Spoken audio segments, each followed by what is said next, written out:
エンター。こんにちは、入り口です。今日は N5 文法欲しいです。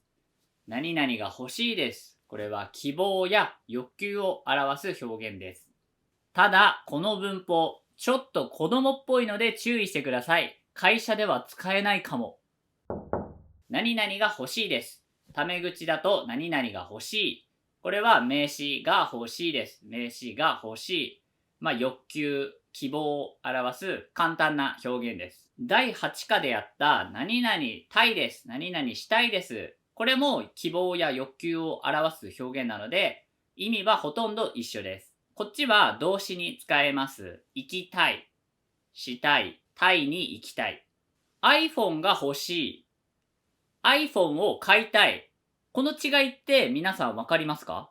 同じ欲求、それが欲しいっていう意味だし、同じ iPhone が欲しいっていう意味は同じに思えるんですけど、iPhone が欲しいと iPhone を買いたいはちょっとだけニュアンスが違くて、iPhone を欲しいは本当にその iPhone 欲しいなっていう気持ちだけがある感じで、iPhone を買いたいだとちょっと買うのが決まってるのかなっていうか、買う予定があって買いに行きたいんだよね。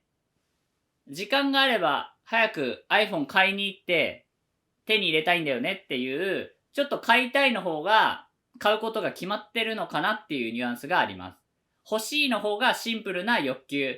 ただ、どっちを使っても大丈夫です。意味はほとんど同じなので、ちょっとニュアンスが違うかなというぐらいです。ただ、面白いのが、たいですの否定形、たくないです。行きたくないです。やりたくないです。これは、日本人も結構使うんですけど、欲しいの否定形、欲しくないです。欲しくないですって日本人はあまり言わないです。新しい iPhone は欲しくないです。この言い方、なんか日本人っぽくないんですよね。日本人なら、新しい iPhone はいらないな。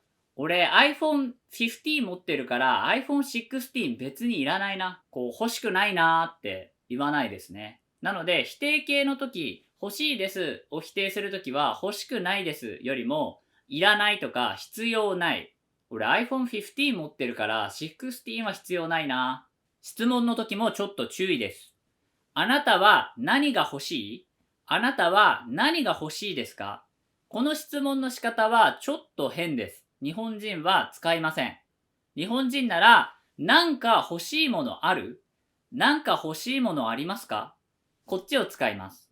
欲しいっていうのは基本的に自分の気持ちを表すことなので、人に対して欲しいかどうか聞くときは、欲しいって聞くのはなんか違和感があって、子供に対して何欲しいっていうのはなんか自然なんですよね。子供に対してあなたの欲求を教えてみたいなのは自然なんですけど、大人に対して何欲しいはあまり使わないです。やっぱり欲しいっていうのは自分の感情、欲求を直接的に表す表現なので、会社とかでもあまり使えないです。やっぱり資料が欲しいですって会社では使えなくて、資料をいただけますかとか、資料が必要なので送付よろしくお願いしますのように、婉曲表現、遠回しな表現を使います。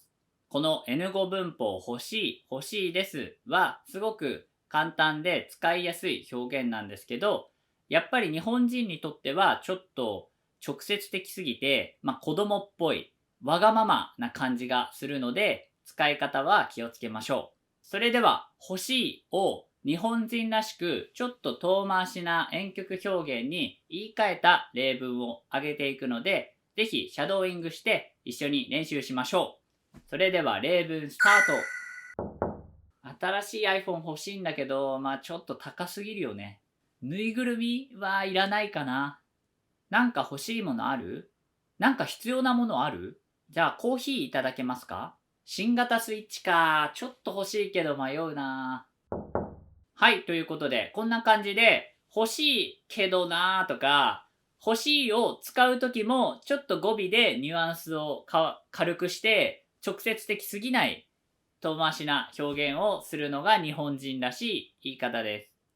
リスニングの時は、なんか欲しいって直接言わないで、なんかいろいろ後ろにつけて言ってるけど、結局は、欲しい気持ちがあるっていう欲求がある、希望があるっていう意味は一緒なので、あまり語尾にとらわれずに、欲しいんだなって思っておけば大丈夫です。